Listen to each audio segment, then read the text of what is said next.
All right, hello everybody. Welcome to the last libp2p sync of the year. Dropping the pad notes once again in the chat, although I think everybody's here.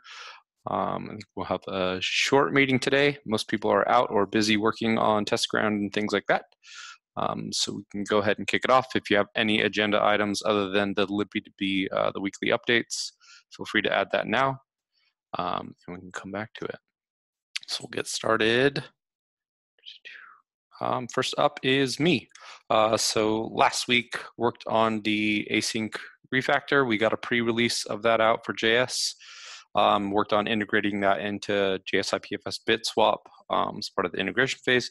Found a few bugs, fixed those. Also added coalescing dial support for that. And we pushed out another pre-release yesterday. This week we're working on integrating into JS IPFS. Part of that we're working on building out a migration guide because some of the API has changed, and then working with Vashko to flesh out the rest of the docs and examples. Any questions for me?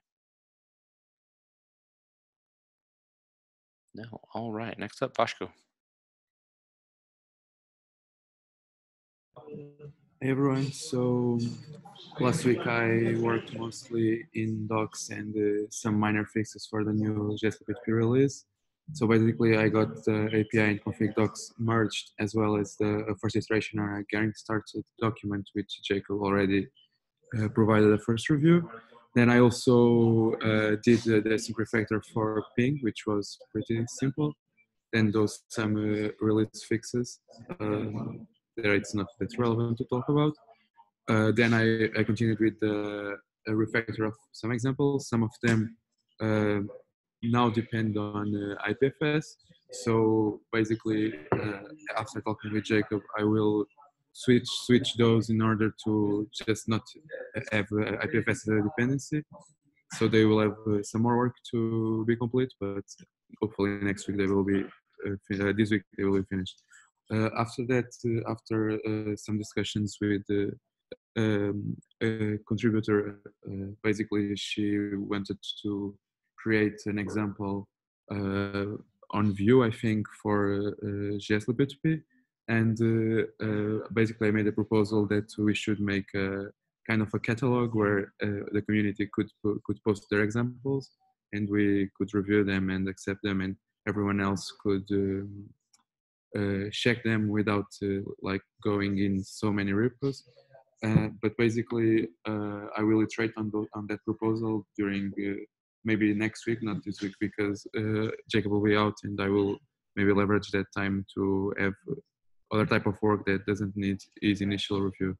So for this week, I intend to finish the JS-libp2p examples, finish also the getting started guide, and the blog post with the getting started as well, and help with the remaining issues that we find in the JS-libp2p release to hopefully get it out of the door this week.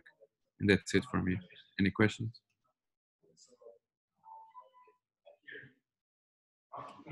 Nope. Awesome. And I'm posting a link in the chat. So one of the things we looked at for that Vashko was talking about, so IPFS has like the awesome IPFS.io, which is like that catalog. It links out to a bunch of stuff. So this is kind of what we're discussing doing for all of the libp2p, not just JS libp2p. Next up, Dean. Yeah.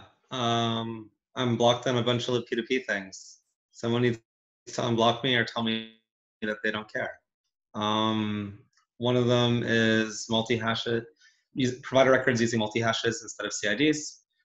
We have like the PR is there. There are like 3 or 4 different options for what we can have the server, what types of provider record keys we can allow the server to accept. Realistically, the only ones anyone's using on the main network are multi-hashes and CIDs. We don't necessarily care about breaking the CIDV ones, so just multi-hashes is probably fine. But you know, but we can do it for now if it's easy enough. The other is Roll asked me to review Arsh's PR on persisting the DHT routing tables and loading them. It's looking pretty good now. There's a couple of questions that were sort of left unanswered from when he originally reviewed the PR. Yeah, either we need to be empowered to just merge it, or we need a review. And then next up, I am working on DHT query improvements. So don't dial the whole network, and still dial parts of the network, but do it disjointly so that one bad node won't totally screw you over. And that is all for me. Dean, one point about the CADV1 potential breakage, for which we don't care. One thing we care about is the rendezvous for PubSub, which is using CADV1. So this is going to create a rift in the network because they won't be able to find each other. The peers, all peers won't be able to find new peers, like in vice versa. Yeah, that's true. The DHT is like so hard to find peers as it is already that people are going to be incentivized to update if we just push it out in the next release. And they'll probably be happy. And since applications tend to be using these to talk to each other, the whole application ecosystem will tend to upgrade around the same time. Yeah, that's fair enough. Just a little concern about IPNS PubSub, for example. The old nodes won't be able to resolve to find the new peers. Yeah, I want to for IPNS, I'd like to incentivize people to upgrade anyway so that they can have the persistent, like IPNS over PubSub as an independent transport, as opposed to being reliant on the DHT. And as it is already, like IPNS is unusably slow if they don't update their version. Yeah, that's fine. It's not blocking. I'm just pointing out that we have to mention it somewhere. There's going to be some breakage, like a rendezvous, and people please upgrade because otherwise you're not going to be able to find IPNS PubSub peers, like with the new network. All right.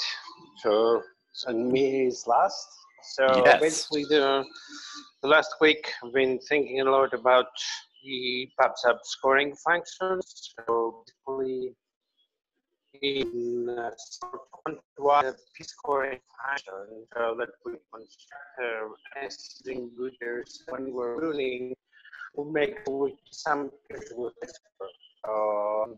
Yeah, I think you're breaking up quite a bit, Vizo. So, am I better now? Maybe? Maybe. Okay, let's try that. So the concern is eclipse attacks and, like general stable mitigation. So there are several parameters and, like attributes that can affect the peer score. The most important is like peer age, how old the peer can be, so we're not susceptible to class attacks, and also, like the rate by which they're sending us good messages, and also whether they're sending us invalid messages and all that. So I still have to figure out a good, like way to mix all the parameters and get a good score. But like the logic is almost complete, like in what we need to do about that. Okay.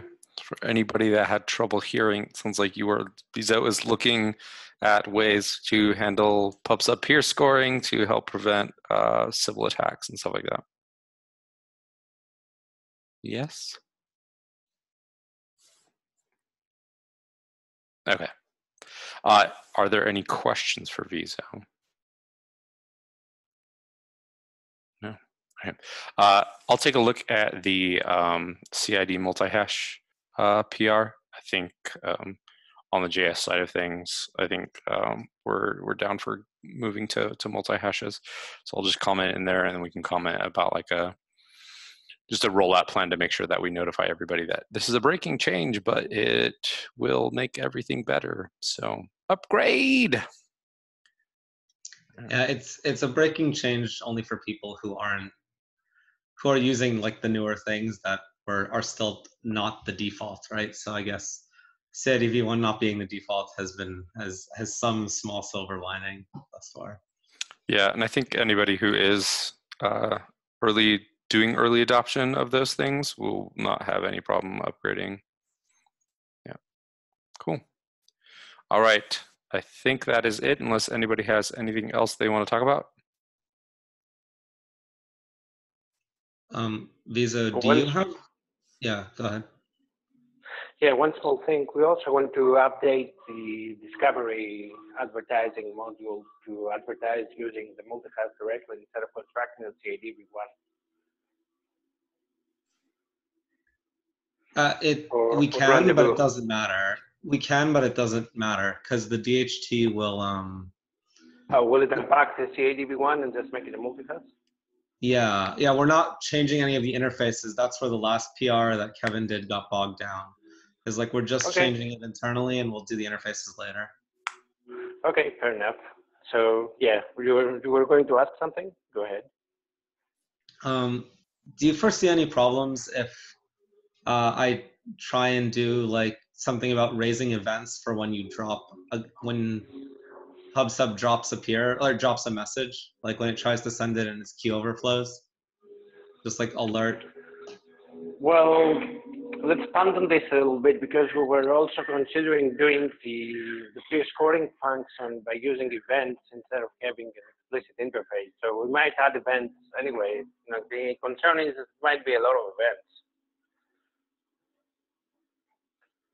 Yes, that's true. It may be a lot of events if we're dropping things all over the place. Yeah. But in general, we might want to do it. I mean, if we do it for the peer scoring function, then it will be usable for your case as well. Also, is the concern when we're dropping messages for when we are publishing? Because a lot of it's going to be internal forwarding from the router. So, you know, if we're dropping messages, chances are we're going to be dropping messages internally more than we're dropping messages we're publishing. Yeah, no, it's anytime that we currently print out a log statement saying we dropped a message, just raise an event saying we dropped a message. Yeah, so I mean, as I said, I'm open to it, but you know, I don't know whether it's the right thing to do. If we decide to go using events for the scoring, we're going to do it anyway. Otherwise, I'm not sure it's a good idea to do it or not. I mean, I can be convinced. I'm not sure. Yeah, it's basically just like I'll post an issue more in depth about it. Yeah, so there's, you know, I've been thinking a lot about, we discussed this with Raul quite a bit because we're going to do something about when dropping events to make the queues more intelligent. So one thing we want to do is we want to make the queues adaptive instead of having a fixed size. So basically add the second component, the second queue, you know, behind the channel queues.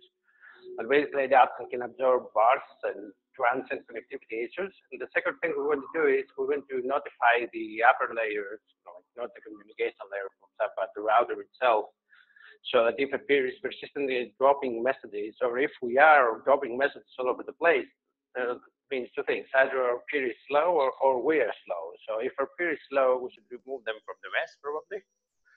If we are slow, we should downscale our mess because we can't keep up with the network, with the flow of messages. So you know, I don't know whether events are going to add anything on top of that, but we might want to have an event if we add intelligence in handling these drop messages with slowness detection.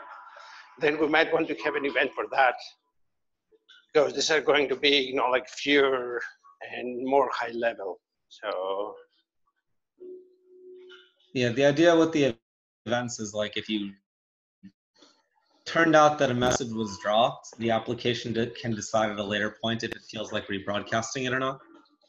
yes, that's true. But you know, the problem with that again is that the reason why we're dropping the messages, because as I said, it might be a slow peer or it might be we're slow. So different actions need to be taken for the two different options, and this is something the router should do. So I think we should have a higher level event, you know, that says, hey, I'm dropping published messages. Perhaps for this we could have an event.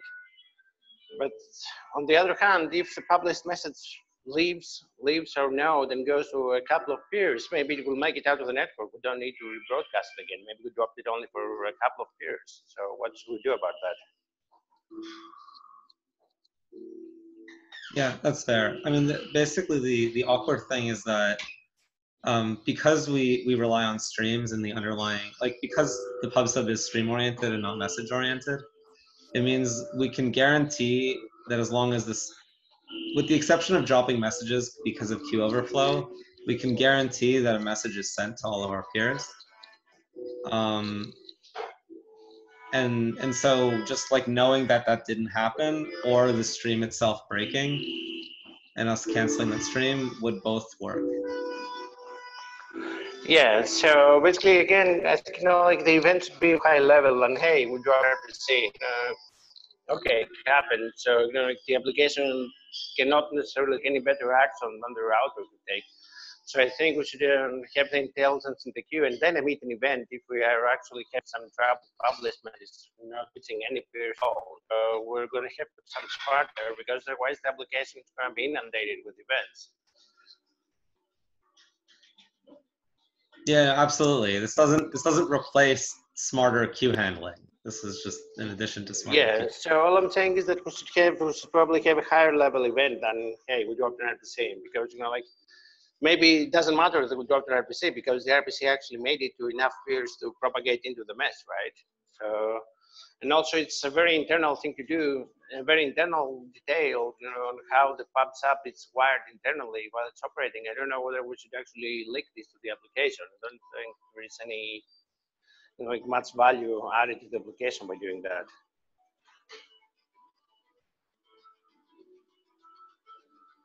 Yeah, that's fair. Saying, did the message make it a little bit out, a lot out? Yeah, you can tune that.